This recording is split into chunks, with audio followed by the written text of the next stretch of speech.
Good morning. आज हम विकास भाग 4 के बारे में अध्ययन करेंगे और आज का टॉपिक है मानसिक विकास।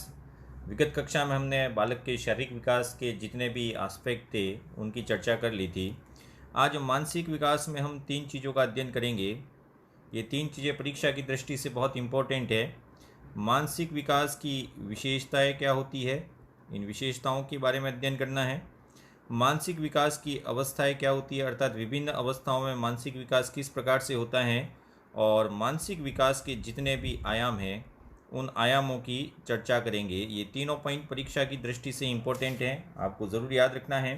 तो शारीरिक विकास जितना इम्पोर्टेंट है उतना ही इम्पोर्टेंट है मानसिक विकास। Let's start. आज का टॉपिक मानसिक विकास का मतलब क्या होता है, अर्थात एक बालक की मानसिक क्षमताओं में वृद्धि हो रही है। मानसिक क्षमता में वृद्धि, एक बालक की मानसिक क्षमता में वृद्धि ही कहलाता है मानसिक विकास। मानसिक क्षमता में वृद्धि का तात्पर्य ये है कि एक बालक की बहुत सारी क्षमताओं में वृद्धि। ये मानसिक क्षमताएं कौन कौन सी हो सकती है, इसका भी आपको ध्यान रखना है। यह मानसिक क्षमताएं या तो चिंतन की क्षमता हो सकती है, बिल्कुल ध्यान रखें एक एक पॉइंट का। चिंतन की क्षमता में विकास, यह भी एक मानसिक क्षमता है। चिंतन की क्षमता के साथ साथ दूसरा आता है तर्क क्षमता। एक बालक की तर्क की क्षमता में विकास, तर्क क्षमता में विकास। तीसरा हो सकता है एक बालक की स्मृति यानी कि मेमोरी में विकास। स्मृति क्षमता का विकास, हर पॉइंट है वो इम्पोर्टेंट है। स्मृति क्षमता के बाद अगला आता है प्रत्यक्षण विभेद क्षमता। ये पूछा गया इसलिए इसको ध्यान रखें। प्रत्यक्षण विभेद क्षमता, इसका भी विकास होना चाहिए। नेक्स्ट आता है आपका समस्या समाधान क्षमता। एक बालक है वह समस्या का समाधान किस प्रकार से कर सकता है, तो नेक्स्ट है समस्या समाधान क्षमता। और समस्या समाधान क्षमता के बाद आता है निर्णय लेने की क्षमता, अर्थात निर्णय क्षमता। एक बालक है, अगर उसकी मानसिक क्षमता में वृद्धि होती है, अर्थात इन 6 क्षमताओं की पूरी व्याख्या करेंगे। एक बालक किस प्रकार से चिंतन करता है, तर्क करता है, उसकी स्मृति क्षमता कैसी है, उसका प्रत्यक्षण कैसा है, समस्या समाधान करने की क्षमता और निर्णय लेने की क्षमता। इन मानसिक क्षमताओं में कब कब वृद्धि होती है, तो कहते हैं कि विकास है वह जन्म से कहाँ तक चलता है, आजीवन। लेकिन यहाँ मानसिक क्षमता में एक शब्द आपको बिल्कुल याद रखना है। मानसिक विकास किसे कहते हैं, तो यहाँ पे है जन्म से परिपक्वता। आजीवन शब्द नहीं होगा मानसिक विकास में, जन्म से परिपक्वता तक। कौन से समय तक, जन्म से परिपक्वता तक। किस प्रकार का विकास, उत्तरोत्तर एवं क्रमिक। उत्तरोत्तर के साथ कैसा विकास होना चाहिए, क्रमिक विकास होना चाहिए। अब जन्म से परिपक्वता तक उत्तरोत्तर एवं क्रमिक मानसिक क्षमताओं का प्रकटन यानी कि अपीयरेंस, प्रकटन होना, और प्रकटन के साथ है मानसिक क्षमताओं का संगठन करना, यही कहलाता है मानसिक विकास। तो मानसिक विकास कब तक चलता है, जन्म से परिपक्वता तक चलता है। यह कैसा होता है, तो उत्तरोत्तर होता है, और कैसा होता है, क्रमिक होता है। इसमें मानसिक क्षमताएं प्रकट भी होती है और प्रकट होने के बाद उनका ऑर्गेनाइजेशन होता है। तो ये 2 शब्द आगे, मानसिक क्षमताओं का प्रकटन एवं संगठन जन्म से परिपक्वता तक और उत्तरोत्तर और क्रमिक, और ये परिभाषा बन जाती है जेम्स ड्रेवर की। तो जेम्स ड्रेवर के अनुसार मानसिक विकास क्या होता है, तो मानसिक क्षमता में जन्म से परिपक्वता तक उत्तरोत्तर एवं क्रमिक प्रकटन एवं संगठन ही मानसिक विकास कहलाता है। तो इतनी क्षमताओं के बारे में याद रखना है, और प्रकटन संगठन आ जाए, अपीयरेंस एंड ऑर्गेनाइजेशन, ये शब्द जेम ड्रेवर्स के हैं, इसको आपको ध्यान रखना है। अब मानसिक विकास की क्या क्या विशेषताएं होती है, मतलब एक बालक का मेंटल डेवलपमेंट हो रहा है तो कौन कौन सी विशेषताएं होंगी मानसिक विकास की, तो 5-6 आपको याद रखनी है। मानसिक विकास शिशुओं की आयु के साथ बढ़ता जाता है, अर्थात मानसिक विकास है वह पहला है आयु के साथ मानसिक विकास में क्या होती है, वृद्धि होती है। जैसे जैसे आपकी आयु होगी आपका मेंटल डेवलपमेंट बढ़ेगा। कहीं न कहीं आपने पहले पढ़ा होगा कि सबसे पहले बालक ज्ञानेंद्रियों द्वारा सीखता है, और ज्ञानेंद्रियों द्वारा सीखना क्या होता है? संवेदना, अर्थात शिशुआवस्था में संवेदना होती है। इसी संवेदना में धीरे धीरे आयु बढ़ती जाती है, वैसे वैसे आपके अनुभव इसके अंदर जुड़ते जाते हैं, और यही अनुभव है वह लास्ट में क्या बन जाते हैं? संज्ञान बन जाते हैं। अर्थात संवेदना है वह क्या बन जाती है? संज्ञान बन जाती है। अब यहाँ एक प्रश्न पूछा गया है कि संज्ञान का निर्माण किस प्रकार की प्रक्रिया है? ये इम्पोर्टेंट है, ज़रूर ध्यान रखें। संज्ञान का निर्माण या ज्ञान का निर्माण किस प्रकार के पहलू से संबंधित है? तो यह व्यक्ति के रचनात्मक व्यवहार से संबंधित है। ये प्रश्न पूछा जा चुका है। ज्ञान का निर्माण है वो किससे संबंधित है? रचनात्मक, यहाँ संज्ञानात्मक ना कर दे, ठीक है। संज्ञान का निर्माण एक रचनात्मक व्यवहार है, रचनात्मक पहलू है। सबसे ज़्यादा इम्पोर्टेंट प्रश्न, ये प्रश्न इस प्रकार से पूछा गया तो इसमें 4 ऑप्शन थे और पहला ही था। संज्ञान का निर्माण संज्ञानात्मक पहलू है, रचनात्मक पहलू है, मानसिक पहलू है, व्यवहारात्मक पहलू है। तो यह किस प्रकार का व्यवहार है? रचनात्मक व्यवहार, ये ज़रूर ध्यान रखें। तो मानसिक विकास की पहली विशेषता हो गई आयु के साथ वृद्धि। मानसिक विकास की दूसरी विशेषता हो गई आवश्यकता एवं अभिरुचियों में फैलाव होता है। मतलब जैसे जैसे एक बालक है उसका मानसिक विकास होता है, उसकी आवश्यकताएं एवं अभिरुचियों में एक्सटेंशन होता रहता है, बदलती रहती है और विकास होता है। तो मानसिक विकास से बालक की आवश्यकता और अभिरुचियों में फैलाव होता है, एक्सटेंशन होता है। यह भी याद रखना है। नवीन विचार एवं चिंतनों का विकास, जैसे जैसे बालक बड़ा होता है मानसिक विकास होता है, उसके मन के अंदर नवीन विचार आते जाएंगे और नवीन विचार के साथ साथ उसके अंदर चिंतन का भी विकास होगा, मूर्त से अमूर्त की ओर होगा, ठीक है। चिंतन का विकास होगा। अपनी इच्छा एवं मनोवृत्ति की अभिव्यक्ति करता है बालक। पहले तो दूसरों की इच्छाओं पर आश्रित होता है, लेकिन जैसे जैसे मानसिक विकास होता है बालक अपनी इच्छा और इच्छा के साथ है मनोवृत्ति, वह क्या सोचता है, वह क्या करना चाहता है, उस मनोवृत्ति की अभिव्यक्ति भी इस मानसिक विकास के साथ साथ करेगा। और विशेषता की बात करें तो जैसे जैसे मानसिक विकास होगा बालक में योजना निर्माण की योग्यता आ जाएगी। हर काम है वो प्लानिंग के साथ करेगा, योजना निर्माण की योग्यता। लेकिन ये विकास धीरे धीरे होते हैं, शिशुआवस्था में योजना नहीं बना देता। और अगला है जो सबसे इम्पोर्टेंट है, पूर्व अनुभवों से लाभ उठाने की क्षमता। पूर्व अनुभवों से लाभ उठाने की क्षमता, यह भी मानसिक विकास की एक विशेषता है। आपको ये विशेषताएं ज़रूर याद रखनी है। मानसिक विकास में आयु के साथ वृद्धि होती है। मानसिक विकास के साथ साथ बालक में आवश्यकता एवं अभिरुचियों में फैलाव होता है। नवीन विचार एवं चिंतन का विकास होता है। बालक की इच्छा और मनोवृत्ति है वह बदलती रहती है। योजना निर्माण की योग्यता आ जाती है और पूर्व अनुभवों से लाभ उठाने की क्षमता का भी विकास हो जाता है। अब बात करें मानसिक विकास की अवस्थाएं। मानसिक विकास की कौन कौन सी अवस्थाएं होती है? तो ये अवस्थाएं इंपॉर्टेंट है, आपको ज़रूर याद रखना है। मानसिक विकास की अवस्थाएं, यहाँ अवस्थाओं का अर्थ है कि कितने कितने वर्षों में क्या क्या परिवर्तन होते हैं। तो यहाँ 3 अवस्थाओं की बात की गई है। मानसिक विकास की 3 अवस्थाएं होती है और कौन कौन सी आयु में होती है, एक एक की चर्चा करेंगे। सबसे पहली अवस्था मानी गई है प्रतिवर्त क्रियाओं की अवस्था। एक एक पॉइंट है वो आपको समझना है। प्रतिवर्त क्रियाओं की अवस्था, इसका संबंध सभी अवस्थाओं से है, ठीक है। एक एक उत्तरोत्तर बढ़ते जाएंगे। तो प्रतिवर्त, इसी को बोला जाता है सहज क्रियाओं की अवस्था। इसके बाद दूसरे नंबर पे आता है ऐच्छिक क्रियाओं की अवस्था। ऐच्छिक क्रियाओं की अवस्था ये मैंडेटरी है, ये होता ही है। तो ऐच्छिक क्रियाओं की अवस्था यह मानसिक विकास की दूसरी अवस्था है। और तीसरे में आता है उद्देश्यपूर्ण कार्य अवस्था। बिल्कुल याद रखना, ये जीन पियाजे से संबंधित नहीं है, ये सभी मनोविज्ञानी का आउटकम है। उद्देश्यपूर्ण कार्य की अवस्था।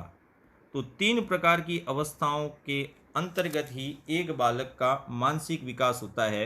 अब इस तीनों अवस्थाओं को कैसे समझें? तो पहला समझना है प्रतिवर्त क्रियाओं की अवस्था। इसी को बोला गया है सहज क्रियाओं की अवस्था। और इसी को अंग्रेजी में बोलते हैं स्टेज ऑफ रिफ्लेक्स एक्शन। ठीक है, स्टेज ऑफ रिफ्लेक्स एक्शन। यह अवस्था कब से कब तक रहती है? पहला प्रश्न। तो प्रतिवर्त क्रियाओं की अवस्था होती है जन्म से स्टार्ट हो जाती है और जन्म से लगभग 10 से 11 माह तक रहती है। ये प्रश्न पूछा जा चुका है और इसी अंदाज में पूछा गया है। 10 से 11 माह तक रहती है और इसमें बालक किस प्रकार के काम करता है? तो चूसना, कोई भी वस्तु है उसको मुंह में डाल देना और चूसना, और साथ में है निगलना। चूसना और निगलना है वह प्रतिवर्त क्रियाओं के उदाहरण हैं, लेकिन इसमें एक पूछा गया था बेबिंस्की प्रतिवर्त। आप नेट पे सर्च करेंगे बेबिंस्की प्रतिवर्त का संबंध कौन सी अवस्था से है। इम्पोर्टेंट, सबसे ज़्यादा इम्पोर्टेंट प्रश्न। बेबिंस्की प्रतिवर्त का मतलब है एक बालक का जो पैर होता है तलवा, उसमें आप गुदगुदी करेंगे तो क्या उसको स्टिमुलेट कर पाएगा, क्या वो उसका सेंस कर पाएगा? यही कहलाता है बेबिंस्की प्रतिवर्त कहलाता है। तो बेबिंस्की प्रतिवर्त का संबंध कौन सी आयु से है? जन्म से लगाकर 11 माह की आयु तक है। जन्म से 10 से 11 माह। जैसे जैसे जैसे बालक है वह 13 से 14 माह का होता है। 13 से 14 माह मतलब इस अवस्था से जैसे ही बालक निकलता है, इससे पहले तो किस प्रकार का प्राणी होता है? प्रतिवर्त प्राणी। 11 माह तक किस प्रकार का प्राणी माना गया है? प्रतिवर्त प्राणी माना गया है। लेकिन जैसे ही यह इस अवस्था से बाहर निकलता अर्थात 13 से 14 माह का होता है, इसे बोला गया है परावर्तक प्राणी या चिंतनशील प्राणी। परावर्तक प्राणी पहले तो क्रियाओं को सिर्फ सेंस करता है, लेकिन बाद में उसके प्रति अनुक्रिया भी करता है। यानी कि अनुक्रियाओं की शुरुआत 13 से 14 माह तक मानी गई है। आपको प्रतिवर्त क्रियाओं में कितनी चीज़ें याद रखनी है? 3। आयु कितनी होती है? अवधि जन्म से 10 से 11 माह। प्रमुख क्रियाएं चूसना और निगलना। बेबिंस्की रिफ्लेक्स का संबंध किससे है? प्रतिवर्ती क्रियाओं की अवस्था से। इस अवस्था में प्राणी क्या कहलाता है? प्रतिवर्त प्राणी। लेकिन जैसे 13 से 14 माह का हो जाता है, यही प्रतिवर्त प्राणी किस प्राणी में परिवर्तित हो जाता है? परावर्तक प्राणी में परिवर्तित हो जाता है। इसके बीच में 3 माह का गैप आता है, अर्थात ये अवस्था खत्म होती है और दूसरी अवस्था चालू होती है। उसके बीच में यह सिर्फ किस रूप में काम करता है? परावर्तक प्राणी। तो अब अगला समझना, प्रतिवर्त क्रिया और ऐच्छिक क्रियाओं के बीच का जो बालक है वह किस नाम से जाना जाता है? परावर्तक प्राणी। इंपॉर्टेंट प्रश्न है। अब अगली अवस्था की प्रारंभ होता है, इस अवस्था का प्रारंभ होता है 17 से 18 माह, मतलब बीच में गैप आ गया 11, फिर 12, 13, 14, 15, 16, फिर 17 से 18 माह से ऐच्छिक क्रियाएं प्रारंभ होती है और ये कब तक चलता रहता है? 2 वर्ष तक ये अवस्था रहती है। तो ऐच्छिक क्रियाओं की अवस्था किसे कहा गया है? 17 से 18 माह लगाकर 2 वर्ष तक की अवस्थाओं में। यहाँ पे मस्तिष्क थोड़ा अधिक परिपक्व हो जाता है। मस्तिष्क है वह परिपक्व हो जाता है और मस्तिष्क परिपक्व होने के साथ साथ इसी अवस्था में भाषा विकास प्रारंभ होता है।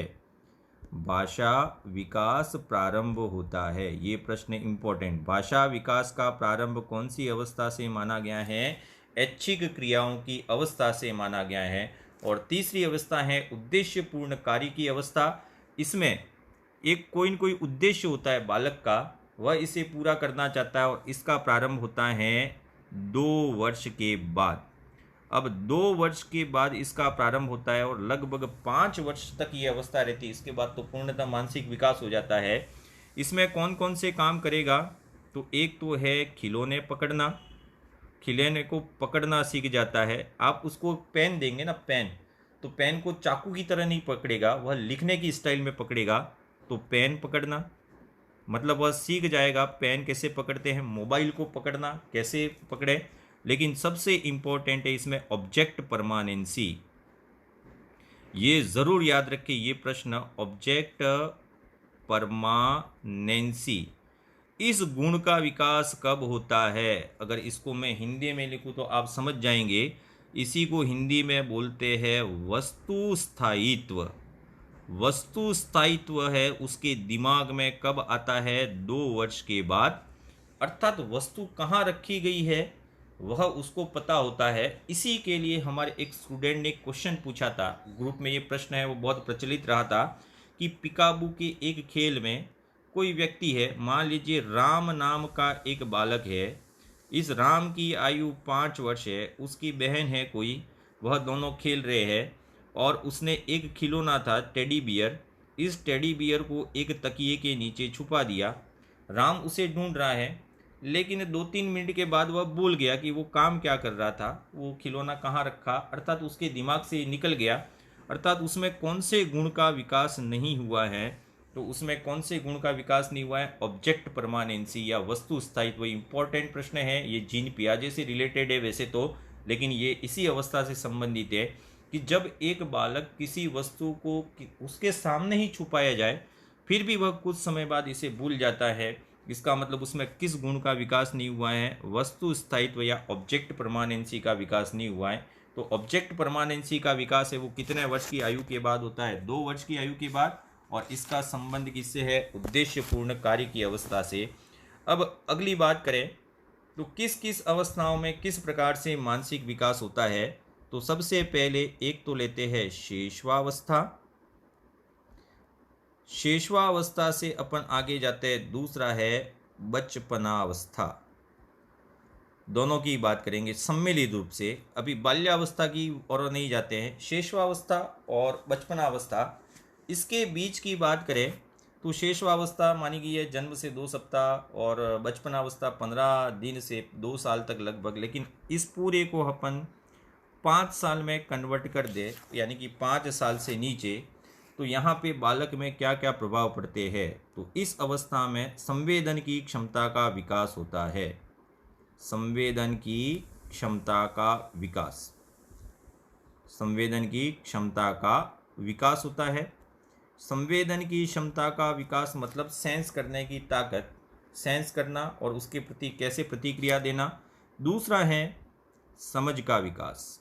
इसी अवस्था में समझ का विकास होता है। देखिए अप्लाइड क्वेश्चन किस प्रकार से बनते हैं वो भी ध्यान रखने हैं। समझ का विकास का मतलब क्या होता है?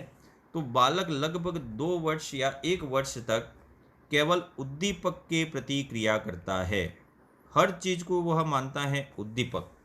लेकिन 1 वर्ष के बाद, 1 वर्ष के बाद वह उद्दीपक और व्यक्तियों में अंतर करना सीख जाएगा। उद्दीपक क्या होते हैं और व्यक्ति क्या होते हैं, अर्थात अपने परिचितों को सीख जाएगा। इसको कैसे समझें? तो समझ का विकास कैसे होता है? तो अपरिचित व्यक्ति को देखकर रोना। अगर अपरिचित व्यक्ति को देखा तो उसको देखकर बालक किस प्रकार की अनुक्रिया करेगा? तो बालक है वह अपरिचित को देखकर क्या स्टार्ट कर देगा? रोना स्टार्ट कर देगा। अर्थात अपने परिवार के सदस्यों तक ही सीमित रहता है। तो पहले उद्दीपक के प्रति क्रिया करता है, हर चीज को स्टिमुलस समझता है, लेकिन उद्दीपक और व्यक्तियों में अंतर करना सीख लेता है और उसके जितने भी परिचित है उनको पहचानना शुरू कर देता है। तीसरा आता है दिक् स्थान संप्रत्यय। दिक् स्थान या इसको दिक् स्थल भी कहते हैं। दिक् स्थान संप्रत्यय का विकास होता है। दिक् स्थान संप्रत्यय का विकास समझ लें कि वस्तु किस दिशा में रखी हुई है और कितनी दूर रखी हुई है। एक तो दिशा और दूसरा है दूरी। प्रारंभिक अवस्था में इसको बालक का ज्ञान नहीं होता। जब बालक शेषवावस्था में होता है या छोटा होता है, दिशा एवं दूरी का ज्ञान नहीं होता। मतलब ये वस्तु कितनी दूर है उसे पता नहीं है। आप उसको बॉल देंगे तो दूर से ही हाथ लंबे करेगा, उसको लगता है कि बॉल पास में ही है, वो आपके पास आने की कोशिश नहीं करेगा। प्रश्न क्या है वो समझे। दिक् स्थान संप्रत्यय का विकास कब होता है, यही प्रश्न है। इसका संबंध किससे है? दिशा एवं दूरी के ज्ञान का अभाव, ये दिक् स्थान संप्रत्यय कहलाता है। जब ये दोनों ही हो जाते हैं तब दिक् स्थान संप्रत्यय का विकास होता है। और यह कब होता है? शिशु के 13वें माह में। इम्पॉर्टेंट प्रश्न ये भी देखो, ये डेटा पूछे जाते हैं, आपको ये आंकड़े याद रखने हैं। दिक् स्थान संप्रत्यय का विकास 13वें माह में होता है। तीसरा है भार का संप्रत्यय। भार मतलब वेट। भार का सम प्रत्यय क्या होता है? तो जब बालक छोटा होता है तो एक बालक के सामने हवा भरा हुआ बहुत बड़ा गुब्बारा है और एक छोटी चीज़ है। यहाँ पे उसके दिमाग में विलोमीयता का गुण पाया जाता है। भार के सम प्रत्यय में क्या होता है? तो देखो, जो बड़ी चीज़ है उस बालक को क्या लगती है? भारी लगती है। और जो छोटी चीज़ है उस बालक को कैसी लगती है? हल्की लगती है। बड़ी चीज़ का भारी लगना और छोटी चीज़ का हल्का लगना, अर्थात भार का अनुमान है वह किसके आधार पर लगाता है? वस्तु के आकार से। वस्तु के आकार से भार का अनुमान लगाना, यह कहलाता है भार का संप्रत्यय। और इसी में कहते हैं कि विलोमीयता का गुण नहीं पाया जाता है। ये विलोमीयता का गुण जब जीन पियाजे आप पढ़ेंगे तो बिल्कुल समझ जाएंगे। भार के संप्रत्यय का विकास कब होता है? 2 वर्ष में। दोनों प्रश्न इंपॉर्टेंट, फिर समझ लें कि एक बालक में दिक् स्थान संप्रत्यय का निर्माण कब होता है? 13 माह में। और भार के संप्रत्यय का निर्माण कितने वर्ष में होता है? 2 वर्ष में होता है।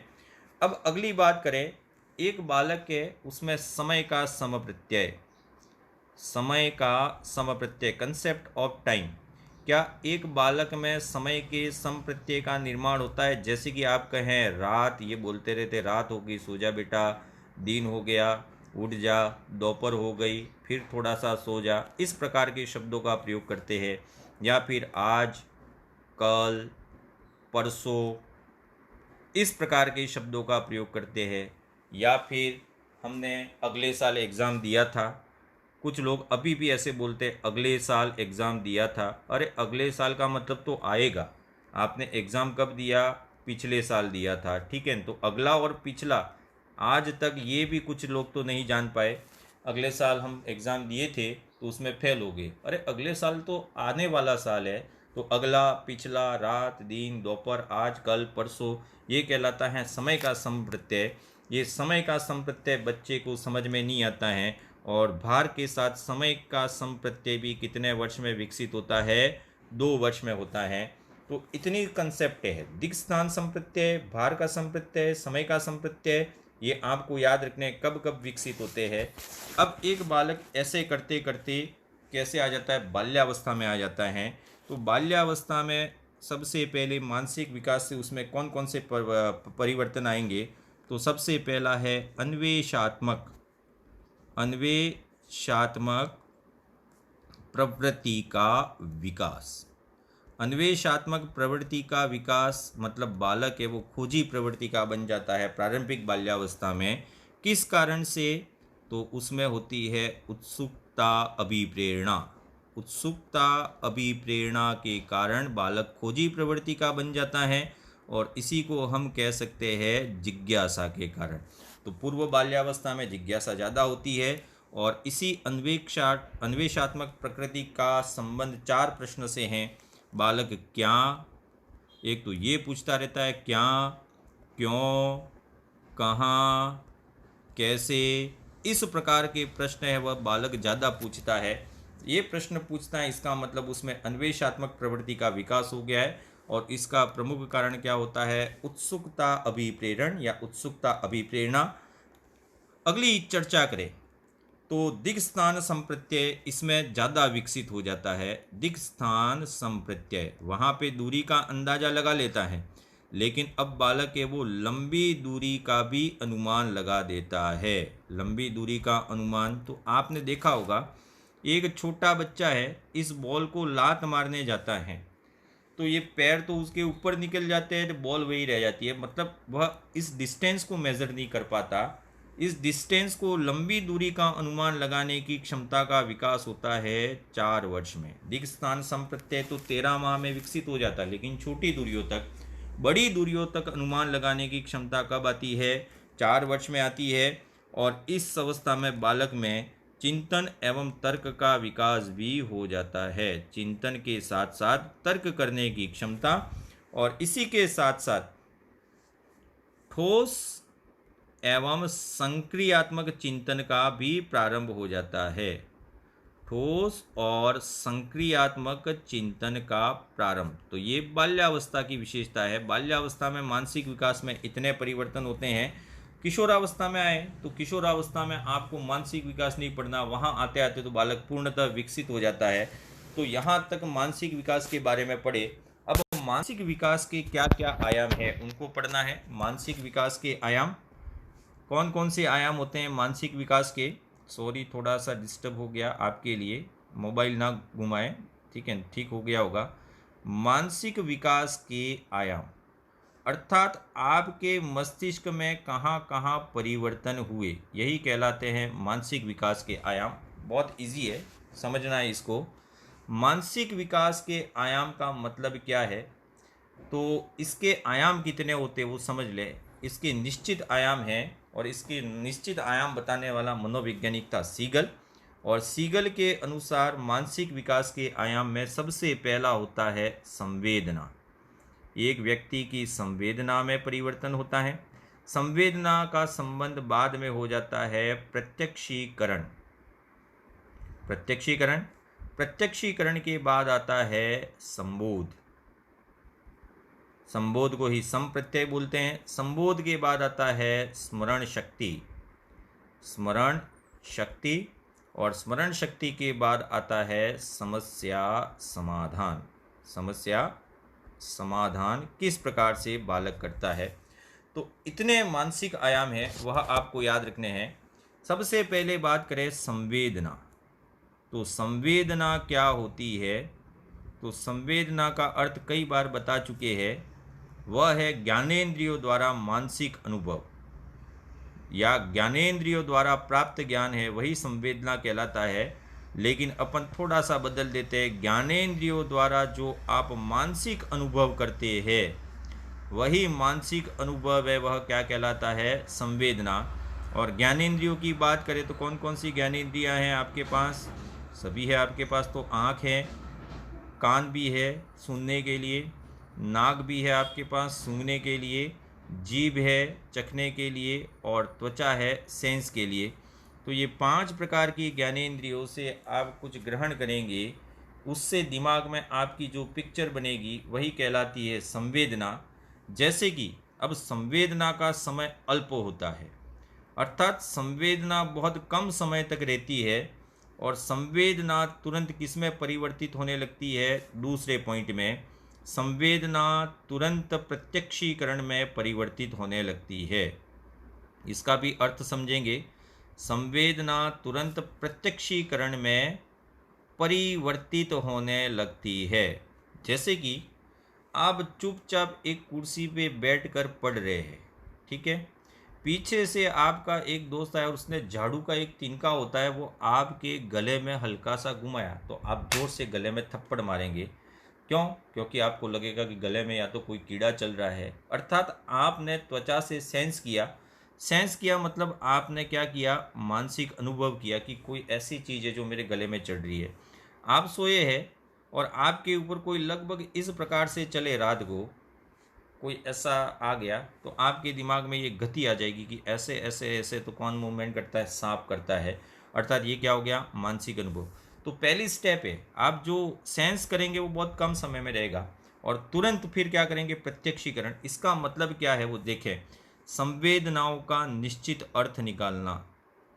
संवेदनाओं का निश्चित अर्थ निकालना, यही कहलाता है आपका प्रत्यक्षीकरण। संवेदनाओं का निश्चित अर्थ निकालना, ये प्रश्न पूछा गया है, बिल्कुल याद रखिए यहाँ से यहाँ तक। संवेदनाओं का निश्चित अर्थ निकालने का संबंध किससे है, तो प्रत्यक्षीकरण से है, संप्रत्यय से है, स्मरण शक्ति से है या समस्या समाधान से है। तो इसका संबंध किससे है, प्रत्यक्षीकरण से है, बिल्कुल याद रखना है। अब प्रत्यक्षीकरण क्या होता है, तो प्रत्यक्षीकरण किस प्रकार की प्रक्रिया, ये भी पूछा गया है। यह एक संज्ञानात्मक मानसिक प्रक्रिया है।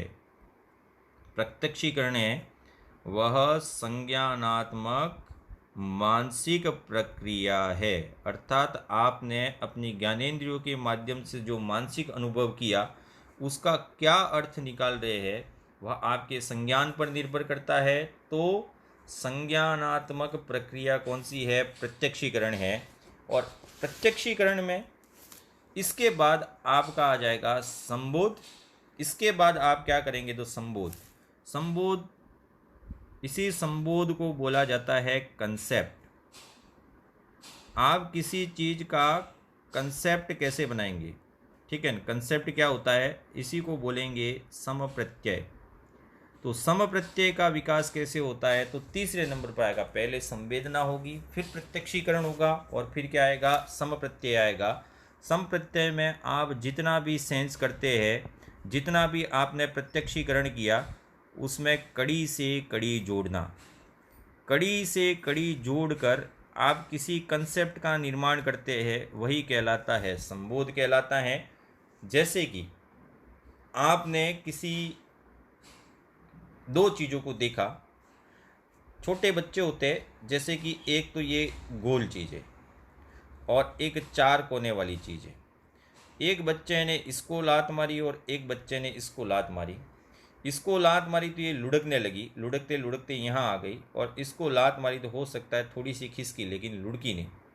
अर्थात उसके दिमाग में एक कंसेप्ट बना कि इस प्रकार की चीज़ को लात मारने से ये लुढ़क रही है, और ये चार कोने वाली चीज़ है वो नहीं लुढ़क रही है। धीरे धीरे धीरे धीरे इस विचार का उसने क्या कर दिया? सामान्यीकरण कर दिया। अब यही कहलाता है कंसेप्ट। क्या कहलाता है? किसी भी योग्यता का उपयोग करके किसी भी निष्कर्ष का सामान्यीकरण करना ही क्या कहलाता है? कंसेप्ट कहलाता है। अब ये सामान्यीकरण आप किसके द्वारा करते हैं? तो यहाँ पे देखना, पूरी परिभाषा संप्रत्यय की आगमनात्मक तर्क का प्रयोग करके, आगमनात्मक तर्क का प्रयोग कर, तर्क का प्रयोग कर, आगमनात्मक तर्क का प्रयोग कर किसी भी वस्तु या नियम का क्या करना? सामान्यीकरण करना, वही कहलाता है संबोध। तो ये भी आपको याद रखना है। पहला तो क्या याद रखना है? संवेदनाओं का निश्चित अर्थ निकालना प्रत्यक्षीकरण कहलाता है, और आगमनात्मक तर्क का प्रयोग कर आप किसी भी विचार का जनरलाइजेशन कर लेते हैं तो वो सामान्यीकरण कहलाता है। आपने गणित में सवाल किए होंगे, गणित में सवाल करने के बाद लास्ट में आप इस पे आ जाते हैं, ओहो ये तो इससे ही हो जाएगा, अर्थात आपने उस चीज़ का क्या कर दिया? सामान्यीकरण कर दिया। तो अब इस सामान्यीकरण में दो योग्यताओं का प्रयोग होता है। एक व्यक्ति के पास दो योग्यताएं हो तभी वह किसी का जनरलाइजेशन कर सकता है। तो सम प्रत्यय के निर्माण में कितनी योग्यताएं होनी चाहिए? दो योग्यताएं होनी चाहिए। ये प्रश्न भी पूछा गया है। यह दो योग्यता है। आप सामान्यीकरण कब कर सकते हैं? तो आपने इन दोनों चीज़ों में कौन सी लुढ़केगी? गोल, यानी कि इन दोनों में अंतर कर दिया कि इसके किनारे नहीं है, इसके किनारे हैं। अर्थात आप में क्या आना चाहिए? विभेदीकरण। विभेदीकरण की योग्यता होगी तभी आप सामान्यीकरण कर पाएंगे। और दूसरा है सम प्रत्यय का निर्माण किसके द्वारा होता है? सामान्यीकरण। आपने ये अंतर तो कर लिया, इसके बाद भी आप कोई निष्कर्ष नहीं निकाल रहे हैं, तब तक सम प्रत्यय का विकास नहीं होगा। तो सम प्रत्यय के लिए कितनी योग्यताएं होनी चाहिए? दो योग्यताएं। एक योग्यता है विभेदीकरण की योग्यता और दूसरा है सामान्यीकरण की योग्यता। अब जैसे जैसे आप सामान्यीकरण करते जाएंगे, सामान्यीकरण में किस किस प्रकार से कौन से सूत्रों का प्रयोग होता है ये भी आपको याद रखना है। आप सामान्यीकरण कर रहे हैं तो पहले मूर्त के बारे में सोचेंगे या अमूर्त के बारे में? तो सामान्यीकरण है वो जो आपको दिख रहा है वहाँ से शुरू होता है, अर्थात यह मूर्त से किसकी ओर चलता है? अमूर्त की ओर। सामान्यीकरण की क्रिया या सम प्रत्यय का निर्माण है वह किससे शुरू होता है? मूर्त से अमूर्त की ओर। इसको ही बोल सकते हैं सामान्यीकरण की प्रक्रिया किससे स्टार्ट होती है? स्थूल, और स्थूल से कहाँ तक होता है? सूक्ष्म की ओर। ये प्रश्न भी इम्पोर्टेंट है। सामान्यीकरण मूर्त से अमूर्त की ओर चलता है, सामान्यीकरण स्थूल से सूक्ष्म की ओर चलता है। अब अगला, अस्पष्टता से। पहले अस्पष्ट थे लेकिन आपने सामान्यीकरण कर दिया, इसका मतलब आप क्या हो गए? स्पष्ट हो गए, क्लियर हो गया आपका विजन। तो ये कहाँ से कहाँ चलता है? अस्पष्टता से स्पष्टता की ओर होता है। सम प्रत्यय का निर्माण मूर्त से अमूर्त, स्थूल से सूक्ष्म, अस्पष्टता से स्पष्टता की ओर होता है। अगला है आगमनात्मक तर्क से निगमनात्मक तर्क की ओर होता है। आगमनात्मक से निगमनात्मक तर्क की ओर होता है। और अस्पष्ट है, इसका मतलब क्या हुआ? अनिश्चित है। अनिश्चित से आप किसकी ओर जाएंगे? निश्चित की ओर जाएंगे। तो ये सम प्रत्यय के कुछ सिद्धांत है, 1, 2, 3, 4 और 5, इनको आपको याद रखना है। सम प्रत्यय का निर्माण है वो हमेशा किस दिशा में होता है? तो इन 5 दिशाओं को आपको याद रखना है। ये 5 दिशाएं इंपॉर्टेंट है। स्मरण शक्ति क्या होती है? तो ये आपको याद होगा। स्मरण शक्ति का मतलब है अगर आप किसी कार्य को विधिवत रूप से करते हैं और विधिवत करने के बाद वह निष्कर्ष है वह जब तक आपके चेतन मन में रहते हैं तब तक स्मरण शक्ति वो अच्छी कहलाएगी। तो स्मरण शक्ति का संबंध किससे है? चेतन मन से है। और समस्या समाधान की योग्यता लास्ट में था, पूर्व अनुभवों से लाभ उठाने की क्षमता और उसके साथ है त्वरित निर्णय करने की क्षमता। यही कहलाता है आपका समस्या समाधान। लेकिन आपकी परीक्षा में प्रश्न पूछे जाएंगे संवेदना, प्रत्यक्षण और समप्रत्यय, ये 3 चीज़ें आपको ज़रूर याद रखनी है। अब जो प्रश्न परीक्षा में आपको लगते हैं कि मानसिक विकास से कौन कौन से प्रश्न पूछे जाएंगे, तो फिर एक सारांश के रूप में हम कुछ ले रहे हैं। शेषवावस्था में किस प्रकार से बालक सीखता है? शेषवावस्था। तो शेषवावस्था में बालक की बात करें तो कौन कौन सी मानसिक क्रियाएं सीखता है? शेषवावस्था कितने वर्ष मान सकते हैं अपन? 1 से 5 वर्ष माने। तो मैं यहाँ लिख देता हूँ 1 वर्ष में क्या परिवर्तन आएगा, एक बालक में 2 वर्ष में क्या परिवर्तन आएगा, 3 वर्ष में क्या परिवर्तन आएगा, 4 वर्ष में और 5 वर्ष में। ये प्रश्न अक्सर परीक्षा में पूछे जाते हैं। मानसिक विकास के पहलू है उसमें। 1 वर्ष का बालक है वह कितने शब्द बोल सकता है? तो 1 वर्ष का बालक है वह 3 से 4 शब्द बोल सकता है। ठीक है। अब कहीं कहीं किताबों में कुछ अलग लिखा हुआ है लेकिन ये समराइज्ड है, इसको ध्यान रखिए। 1 वर्ष के बालक का शब्द भंडार कितना होता है? 3 से 4 शब्द होता है। जैसे ही वह 2 वर्ष का हो जाता है तो उसका शब्द भंडार हो जाता है 100 से 200 शब्द। इसमें से एक प्रश्न आ सकता है। 100 से 200 शब्द सीखने के बाद यह बालक 2 शब्दों का वाक्य बना सकता है। 2 शब्दों का वाक्य अर्थात छोटे छोटे वाक्य जिसमें 2 शब्द हो, इधर आ उधर जा, 2 ही वर्ड होते हैं 2 वर्ष का बालक। जैसे 3 वर्ष का बालक होता है वह लगभग 896 शब्द 896 शब्द अर्थात लगभग 900 शब्द याद कर लेता है 3 वर्ष का बालक। लेकिन साथ साथ में नाम बताना और नाम बताने के साथ है रेखाएं खींचना भी सीख लेता है। ये इम्पोर्टेंट है, सभी पॉइंट है तो बहुत सारे लेकिन मैंने थोड़ा सा सेलेक्टिव किया है इसको। 3 वर्ष का बालक है वह नाम बताना शुरू कर देता है और रेखाएं खींचना शुरू कर देता है। नाम बताने का मतलब है आप बालक से मेरा नाम पूछोगे तो वो नहीं बताएगा, परिचितों के नाम बताएगा। ठीक है, आप ही लोग मेरा नाम नहीं जानते तो बालक क्या जानेंगे। परिचितों के नाम बताना और रेखाएं खींचना। 4 वर्ष का बालक है वह लिखना शुरू कर देता है, लिखना स्टार्ट कर देता है लेकिन उसके अक्षर बड़े होते हैं। और वस्तुओं को क्रमबद्ध रूप से जमाना ये भी स्टार्ट कर देता है। ये मानसिक विकास के पहलू है, वस्तुओं को क्रमबद्ध रूप से जमाना। यह कार्य कब शुरू कर देता है? वह 4 वर्ष में। और 5 वर्ष का बालक है वह 10 से 11 शब्दों के वाक्य बना सकता है। 10 से 11 शब्दों के वाक्यों का निर्माण। और इसके साथ ही सबसे इम्पोर्टेंट जो पूछा गया था वह मैं बता रहा हूँ आपको, वह है परसेप्शन ऑफ कलर अर्थात रंगों की पहचान। रंगों की पहचान करने का कार्य बालक में कौन सी अवस्था में विकसित होता है? कलर ऑफ परसेप्शन का डेवलपमेंट कौन सी अवस्था में होता है? 5 वर्ष की। लेकिन आजकल के बालक वो तो 3 वर्ष में ही सीख जाते हैं, ब्लू कौन सा रेड कौन सा रटवा रटवा के सिखा देते हैं। तो शेषवावस्था में ये 5 साल तक कौन कौन सी इंपॉर्टेंट चीज़ें आपको याद रखनी है? ये नाम बताने वाला, रेखाएं खींचना, वस्तुओं को क्रमबद्ध रूप से जमाना, रंगों की पहचान इंपॉर्टेंट है। अब बालक है वह आ जाता है बाल्यावस्था में।